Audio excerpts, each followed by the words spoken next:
let's just go over some of the initial reactions. This is probably the one that's been the most talked about, and we should talk about this one. So here we have the member of the European Parliament, and he's a lot more than this, Radek Sikorski. He was in the Defense Department over in Poland. He's rabidly anti-Russian. I'm going to go over his history in a bit. We're just going to read his bio from the Center for Strategic International Studies, which is a State Department, U.S., basically militarist think tank. This is what he said, though. It's deleted now. But this person took a screenshot and said, "Thank you, USA." That's what he said. This was immediately after it was reported, mind you. When was this? It was reported on Monday.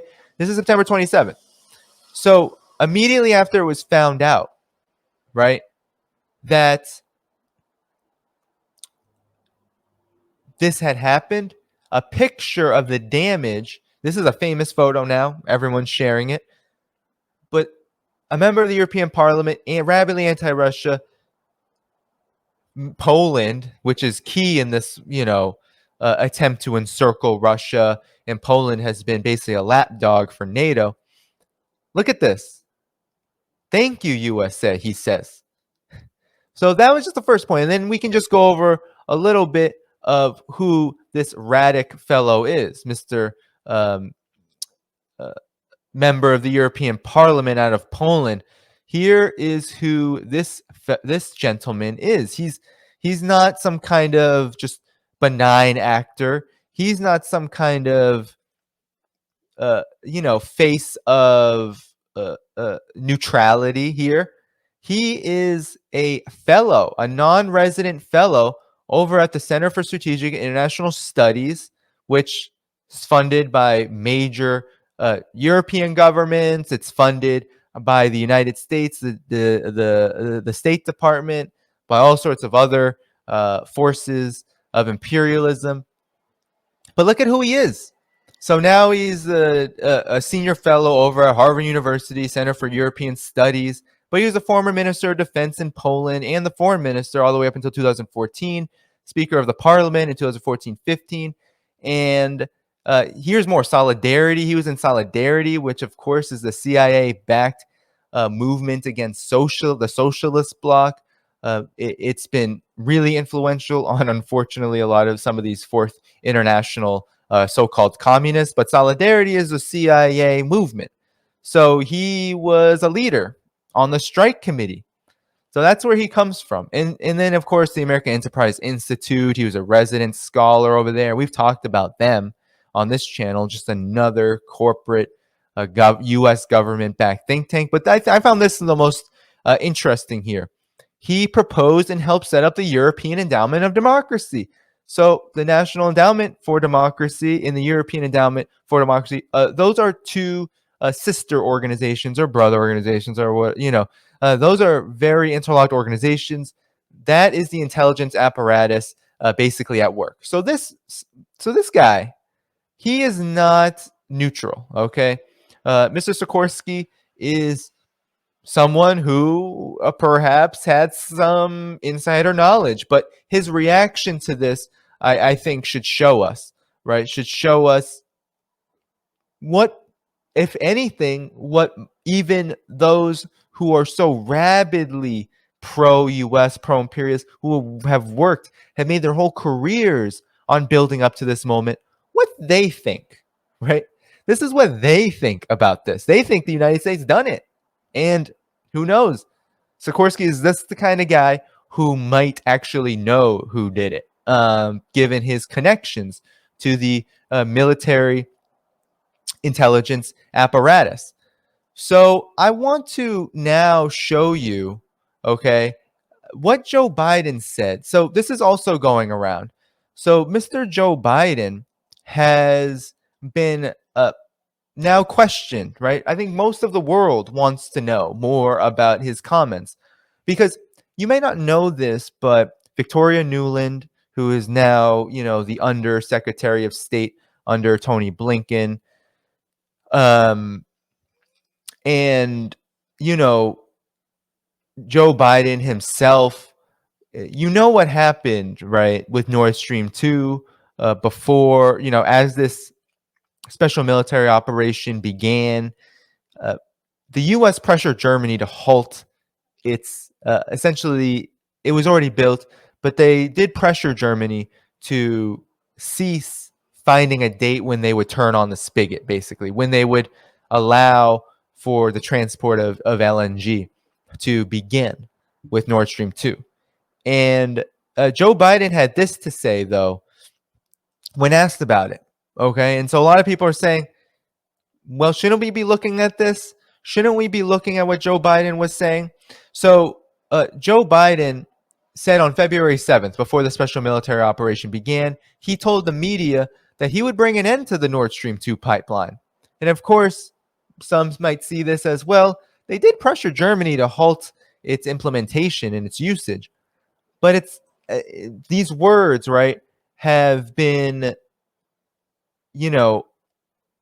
have been found to be more important now, because there has been direct action, what looks like military action, on the pipeline to cease even the ability for this pipeline to be used. So this is what Joe Biden had to say back at that time. Okay, I'm going to play it right now. Let me answer the first question first. If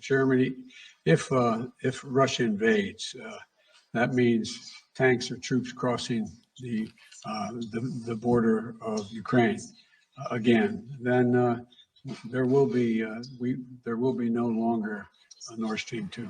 We will bring an end to it.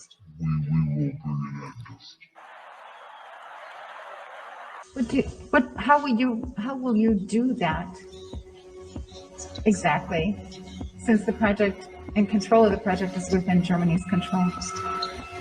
We will, I promise you, we'll be able to do it.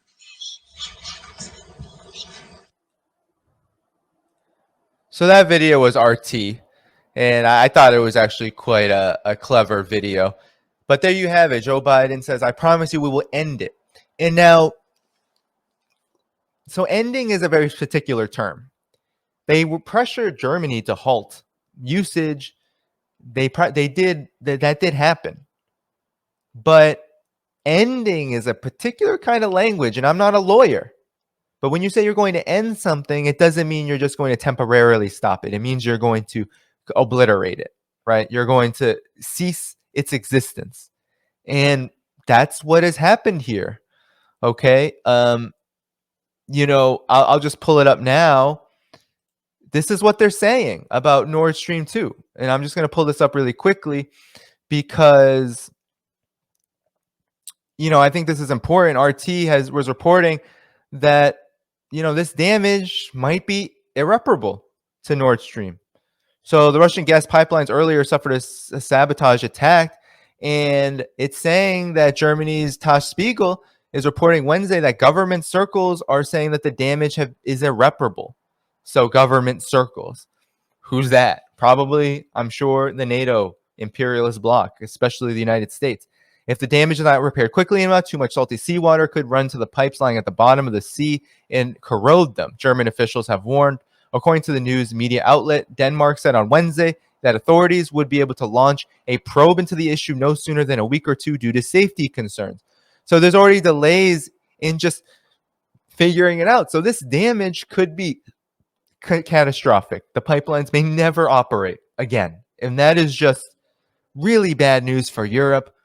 Pretty bad news for Russia too, but really bad news. So here you have Russia pointing the finger, right? A German MP, Rutter Kaiswetter, said an attack on the energy supply infrastructure is intended to spread fear and terror. It is likely that Russia is trying to stir up uncertainty among the European population, he added, accusing Moscow of employing state terrorism approach. So you have more people. German Parliament's Defense Committee, Mary Agnes, told journalists, it cannot be ruled out that such attacks will be directed by Russia to shake our markets. So you have Germany, who is the principal loser in all of this, basically blaming Russia, blaming the partner. So talk about shooting yourself in the foot. You are essentially telling people, I'm going to end it here because there's so much more to get to. But basically, the damage is irreparable. And then you have Germany saying, oh, well, Russia did it. No evidence, no proof. Plus, it just completely goes against logic. Why would Russia want to make it harder for itself to sell very expensive natural gas to Europe while their sanctions are causing the prices to go way up? Why would Europe want to do that? I mean, why would Russia want to do that? Answer is it really would not want to do that. So, but there's more to this. It's not just that you have this this Polish member of the European Parliament, former, spook collaborator, and a member of Poland's right-wing imperialist, at least junior imperialist government. But you have Biden also talking about ending the Nord Stream 2 pipeline back in February before this all started. And you also have a few other developments that I think are worth noting. One, immediately after this happened, the CIA seemed to be covering its tracks. I don't know if you caught that. Immediately, the CIA was saying, oh, well, we were warning of something like this happening weeks ago. And here is what the CIA had to say. The CIA had warned European government of potential attacks on pipelines. So this happened right after. It was like covering tracks. And of course, Mr. Sanger is he's very spook connected, Mr. David Sanger. So the CIA issued a vague warning in June to a number of European nations, including Germany, that the 2 Nord Stream gas pipelines that carry natural gas from Russia could be targeted in forthcoming attacks. 3 senior officials familiar with the intelligence said on Tuesday. So basically, the spooks are covering their tracks, saying, I don't know, we didn't do it, but we warned you something would happen. Sounds a little weird, right? The warning was not specific, the officials said, and they declined to say whether Russia itself was identified as a possible attacker. American officials said that while it appeared likely that the damage to the pipelines was a result of sabotage, they had reached no conclusion about who might have been responsible. Both pipelines suffered a sudden loss of pressure and released gas into the sea, as European officials reported, and the chances that both suffered accidents nearly simultaneously seemed low. So the CIA declined to comment on the warning right after, but it seems like the CIA is actually the one commenting. This is being leaked out from U.S. intelligence. And so the German publication Der Spiegel was the first to report that the U.S. had provided what intelligence officials call strategic warnings of a possible attack, a warning that came with no specifics about the likely time or place or manner of a potential strike. They must think we're stupid. Are we stupid? Sometimes I just think when I read the corporate media, when I read the spooks talking across each other like this, I just think to myself, am I being gaslit? Literally, the CIA is saying they were warning European officials, European nations, Germany in particular, that Nord Stream was going to be under attack. They're not going to say who by who, what they know, how much they know, when will it happen, how will it happen, but it's going to happen. And now they must think we're fools, because if you tell, I can't even think about what would be an equivalent in just day-to-day life. This could really only happen within the halls of the U.S. intelligence apparatus, the real state, the deep state, whatever you want to call it. This could only happen in that world, because any other scenario where this could be acceptable just does not exist. It's not, it's like one of those things where you have like a lot of information you don't want to tell anyone, and then you say, oh, I have all this information. It's like an episode of Seinfeld. It's like you have a lot of this information and you can't tell anyone, and then you tell the person that you don't want to tell. You're like, hey, I have this information, but I can't tell anyone. And then they're like, well, tell me. It's like, no, I can't. It's a secret. Well, tell me. And then you eventually tell them. That's what this feels like, except this is U.S. covert political officials, intelligence operatives, basically gaslighting European nations, and those nations being okay with it because they're in on the game too, and they're all just hiding everything from everyone because it's obvious that how can it not be a false flag? This is a false flag meant to spur a crisis, and the crisis is to, one, try to cripple Russia even further, create more justifications for sanctions, spend more money. As I see James Christian here, thanks for the super chat. Yes, another 12 billion to Ukraine, so pumping more money into this, creating more of a pretext for why there cannot be peace, snipe out dialogues.